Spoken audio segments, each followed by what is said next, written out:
আসসালামু আলাইকুম। আজকে আমি বানাবো মজাদার ক্রিসপি পটেটো ফিঙ্গারিং। তো এর জন্য প্রথমে 3টা আলু নিয়ে নিয়েছি। আলুগুলো আমি ছোট ছোট করে কেটে সিদ্ধ হতে বসিয়ে দিয়েছি। ছোট করে দিলে তাড়াতাড়ি সিদ্ধ হয়ে যাবে এই জন্য। তো আমি দেখে নিচ্ছিলাম আলুগুলো হয়েছে কিনা। আমার আলুগুলো সিদ্ধ হয়ে গেছে। এখানে আমি একটি বোল নিয়ে নিয়েছি। তার মধ্যে আমি একটি স্ট্রেনার বসিয়ে আলুগুলো আমি ম্যাশ করে নিব। চেষ্টা করবেন আলুগুলো গরম অবস্থাতেই ম্যাশ করে নিতে। তো আমি এখানে একটি চামচের সাহায্যে আলুগুলো ম্যাশ করে নিচ্ছি। আপনারা আপনাদের সুবিধা মতো আলুগুলো ম্যাশ করে নেবেন।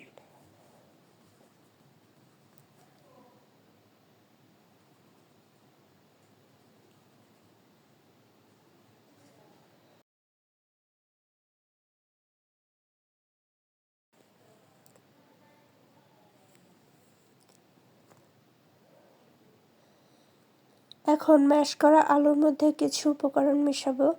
এখানে আমি দিয়ে দিলাম 2 টেবিল চামচ কর্নফ্লাওয়ার, এরপর হাফ চামচ লাল মরিচের গুঁড়া, হাফ চামচ ধনিয়ার গুঁড়া, হাফ চামচ জিরার গুঁড়া, সামান্য একটু সাদা গোলমরিচের গুঁড়া আর স্বাদমতো লবণ, সামান্য একটু চাট মশলা। আপনারা চাইলে দিলেও পারেন আর না চাইলে স্কিপ করতে পারেন, হাতের কাছে না থাকলে দরকার নাই। এরপর এগুলো আমি সুন্দর মতো মেখে নিব।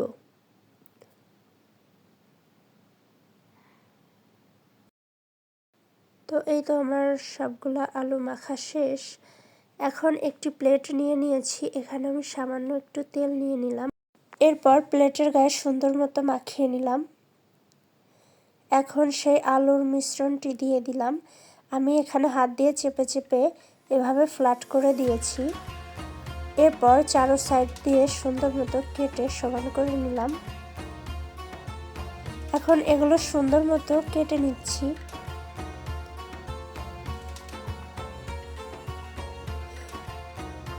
তো আমার সবগুলো কাটা শেষ। এখন এগুলো একটা একটা করে তেলে ভেজে নিব।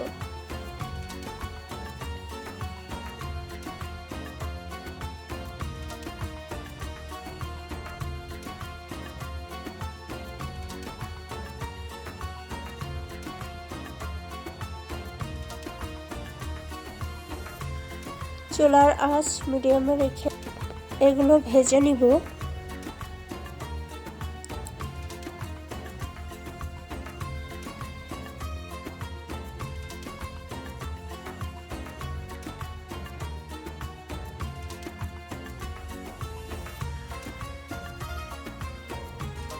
তো আমার ভাজা শেষ। এগুলো আমি এভাবে ব্রাউন কালার করে ভেজে নিয়েছি।